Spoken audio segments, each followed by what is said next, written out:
Okay, moving on to the next part of the prints. Um, Yesterday I didn't have time because I had a board game convention, but let's continue on where we were. This is Rove.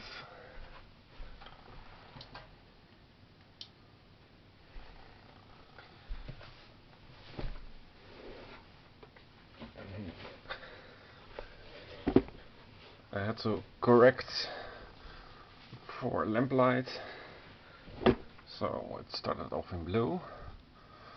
Rove is it was a PnP arcade free-to-print game with a few expansions that I paid for. Um,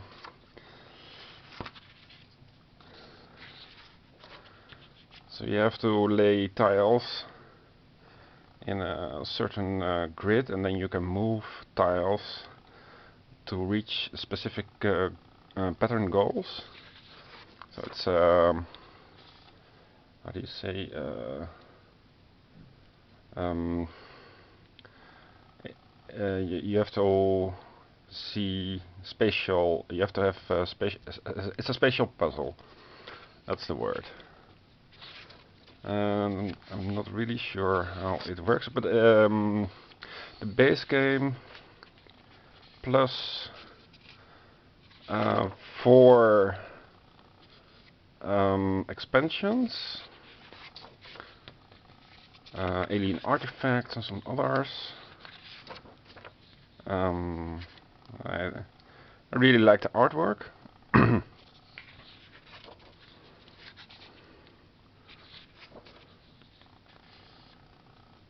So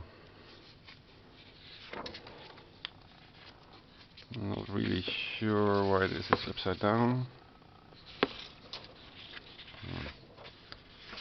Maybe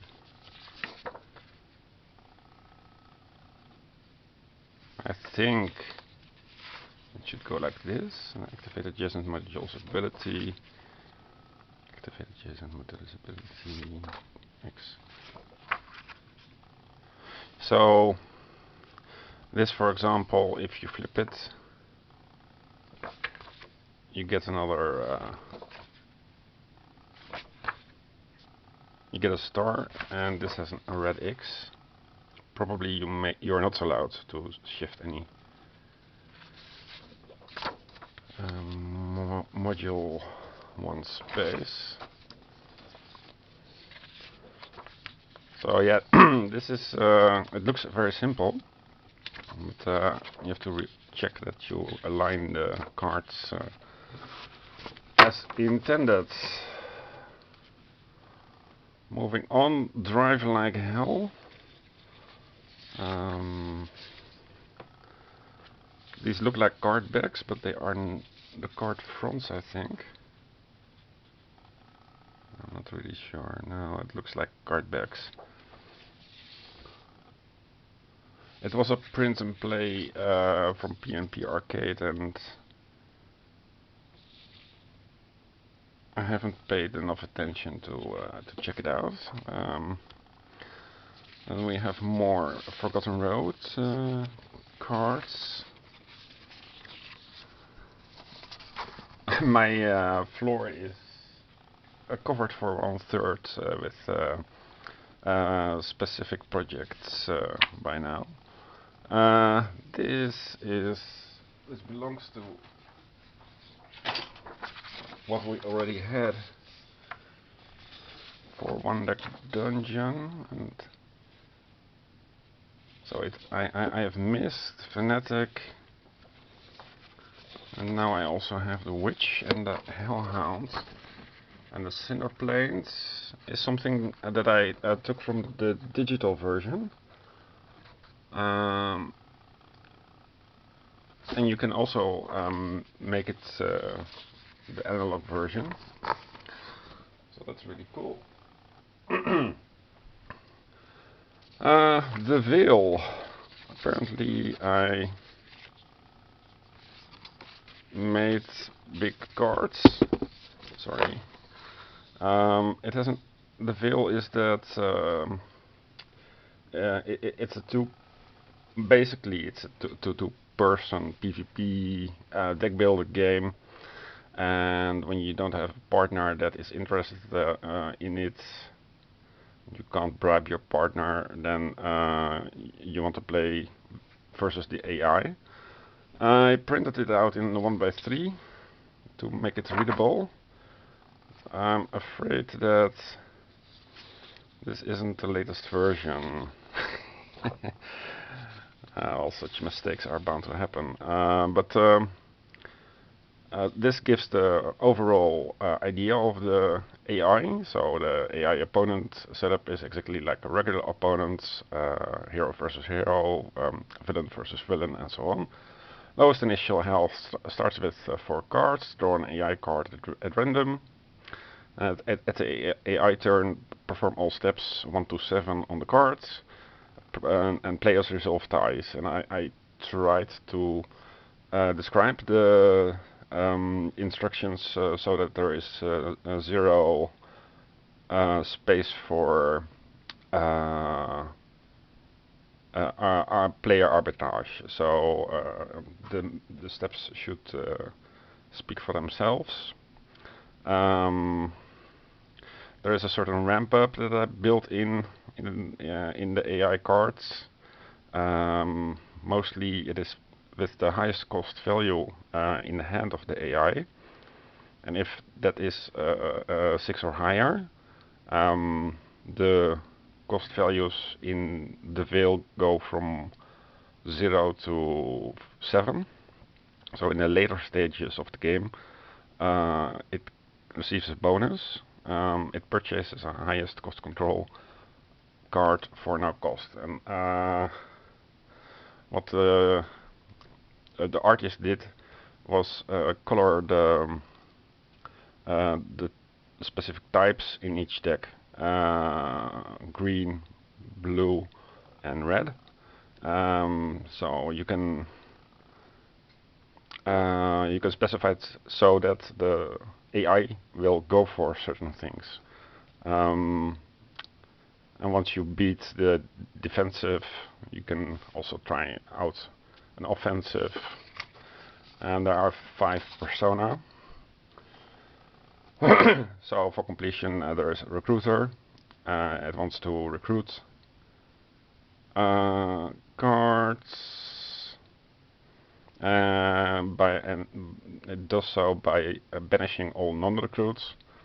The rush build goes for the cheapest, lowest card cost in the fate route, so C. And the supporter goes for the green support cards and focuses on that, and ignores basically the aggro, the red aggro cards. Won't mean a thing if you don't know the game, but I'll hope to one day make a playthrough. What I'll do, my first plan is to play out the defensive for 10 turns, say, and sum up the damage that it deals to get an initial idea for, and then that for several different heroes, of course. That will give some idea if it is overpowered versus or more hard to defeat than offensive, for example. And if there are differences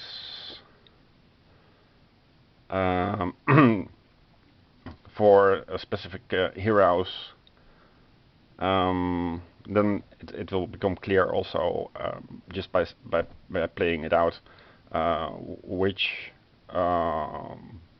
AI persona combination combined with a hero is the easiest to give it out a try.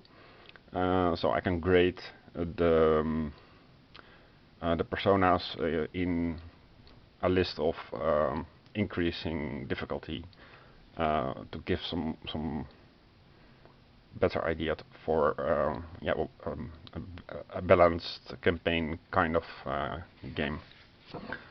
So there's a lot of potential in these 6 cards. Next up is, I think,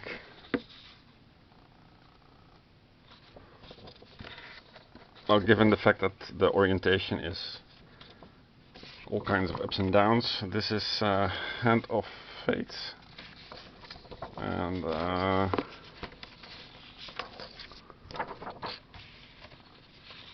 the artwork is okay. I think it's supposed to go like so, or not. Let's see, blue, green,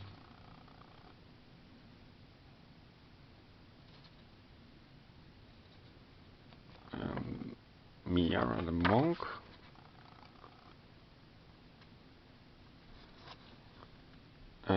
Broccoli the hunter, Asian the paladin, Tempest the spell sword.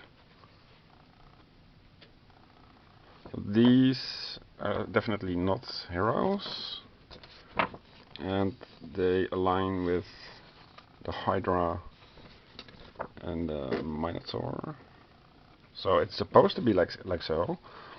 That means that I get the idea that in Hand of Fate you have several characters that you can play through, and either you play one of these 4 or one of these 4, so you have 8 playthroughs with this set of cards. But I'll have to figure it out later. This is not really sure what this is.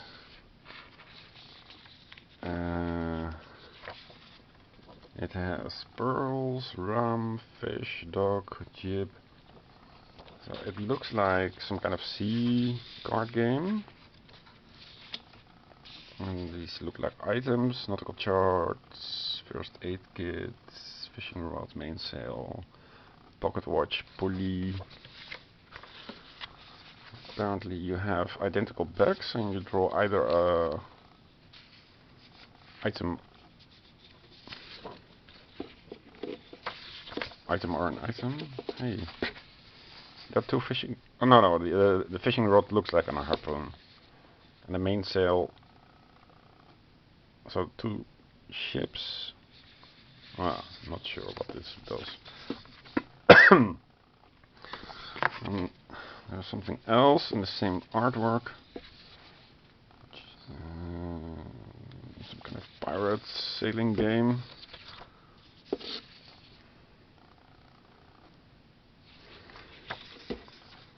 No idea. That's what you get when you save up PnP projects for a long time. Spell Saga backs. These are for, well, you have the forest, the highlands, and the dude that created it. I did have some email contact, and he kind of lives in a van with a child. He doesn't have a home. Has personal problems. And he promised me to give me one of the remaining copies, but it never happened. And I got fed up of it for it, because I might as well just for a few bucks make it myself and keep control of the availability. Okay, next up is what the hell is this? This looks like a move, backtrack, snowshoe, ski, swim, sail, go see, investigate. The art vibe I get with this is it's 7th continent. And I think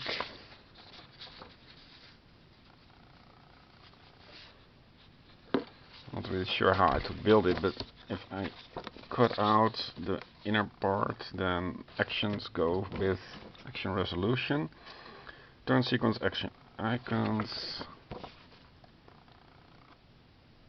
or should I fold it like so, so that you have actions here and action resolution here. That requires to have an idea of how it works.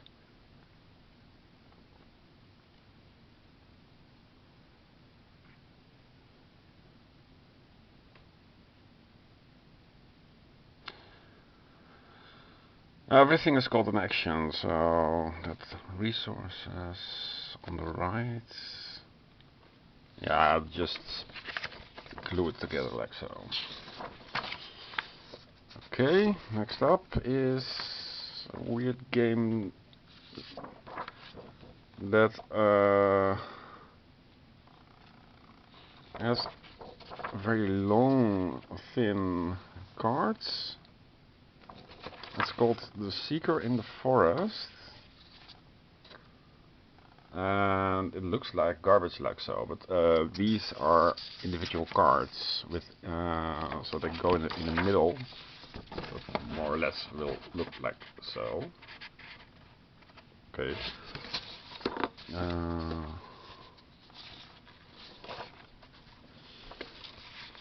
So it makes there. Okay, they also have a letter.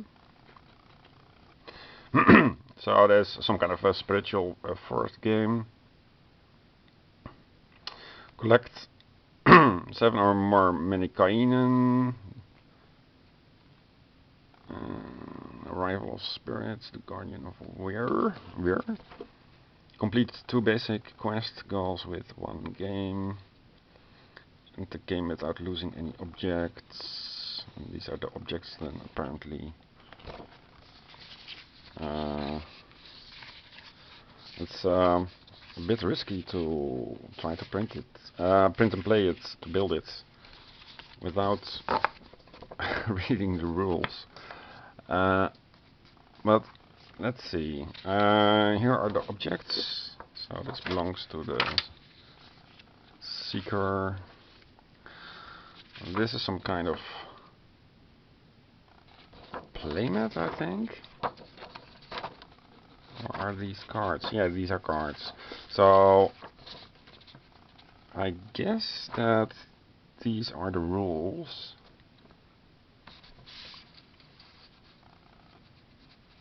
Yeah. Or the rule summary. And oh joy, yeah, there is a text box. So you can print it on cardstock, and then you have a nice little box with mysterious game. And these are roll camera things, and it looks like the B movies because it has bats for scary things and hats. Yeah, these are the expansions. So cool that I got these as well.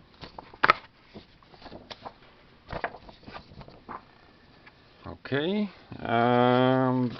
this was... What was this? This was, I think, these were counters.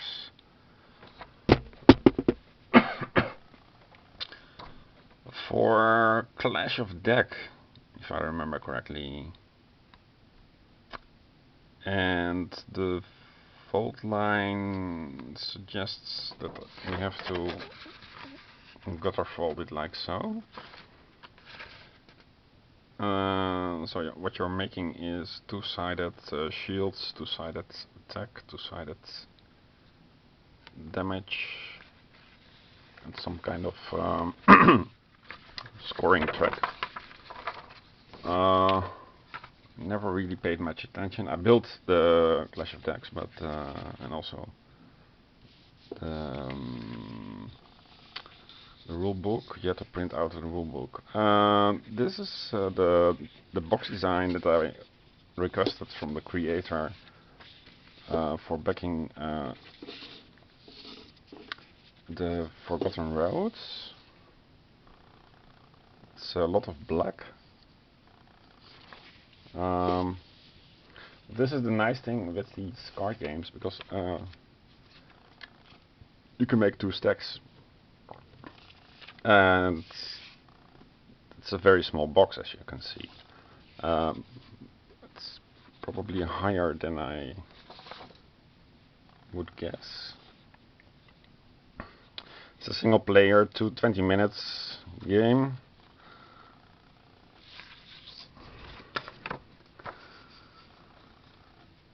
The design of the rulebook is a lot of black on the in the later pages, and I intend to edit those to make some kind of a scoring system inside. These are 1-card dungeon heroes. They were provided for free. They look like, well, 1980s Minecraft. I tried to play 1-card dungeon without heroes, but you don't stand a chance, so this is nice to have. And it also gives a little bit of variation. Moving on. Okay, we have even more 1-card dungeon heroes, or I have them double. Let's get the idea that I have them double.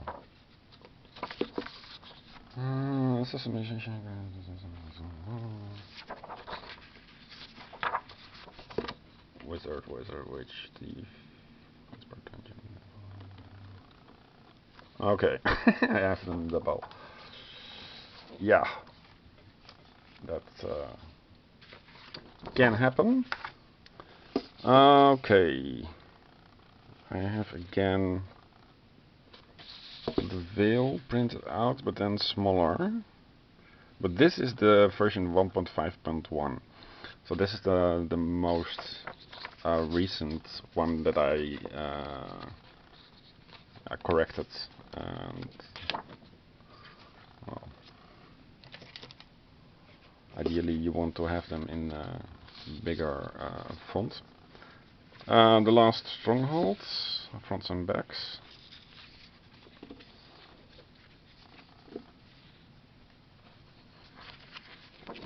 So this FSC paper it feels a bit like plastic. I'm not really a fan of that. For Northwood, we already had some for Northwood. Here's more for Northwood.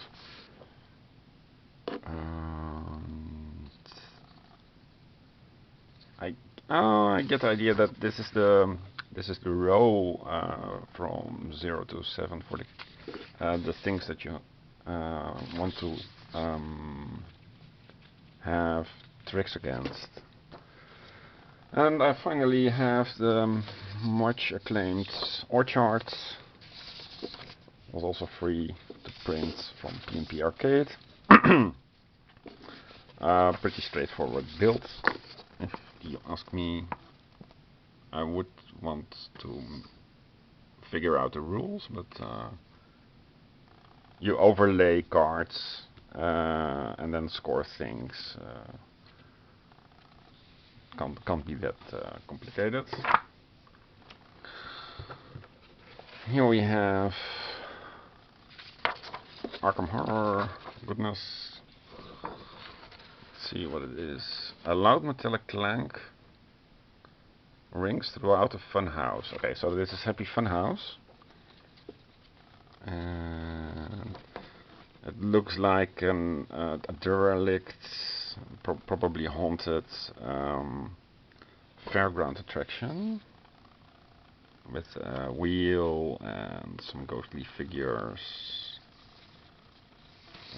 probably with insane clowns and stuff like that. Okay, yeah, this confirms it. Happy Funhouse cards. And apparently they also have an upside down.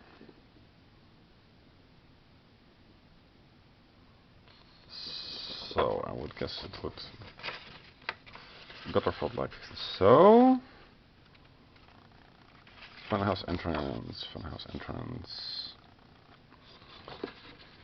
Yeah, so this is once it was explored. This is also the explored part of Happy's. They are all called Happy's Funhouse. And that's the entrance, mirror maze, twisting hallway, and stairs to nowhere.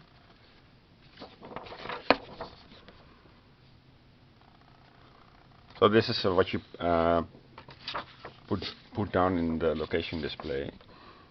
And there is also a basement.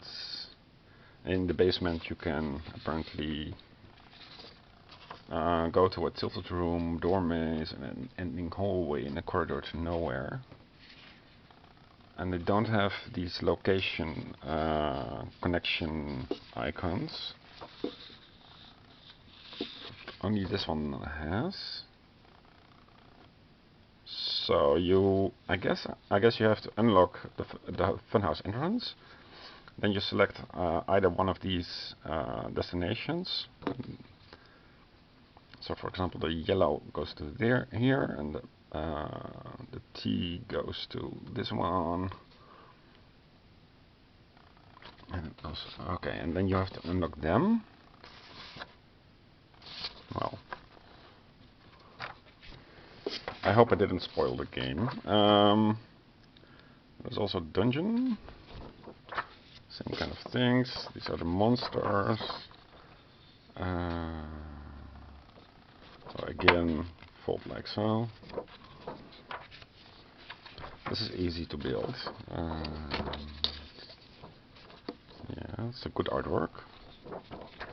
If you like Gotham movies, then you should feel right at home here.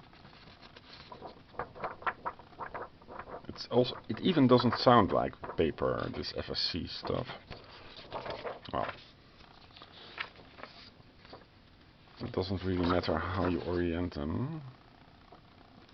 And I hope that it is this good orient. They are a little bit smaller than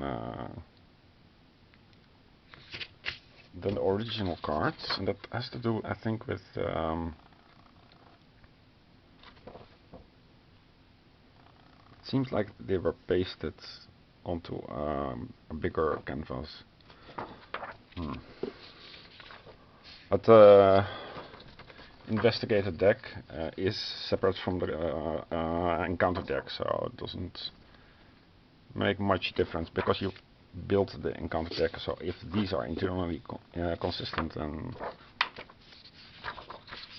you wouldn't be able to tell the difference. Okay, and here's some kind of, let's see, 7, 6, 6, 7, 8, 10, 11, 12. So it goes like so.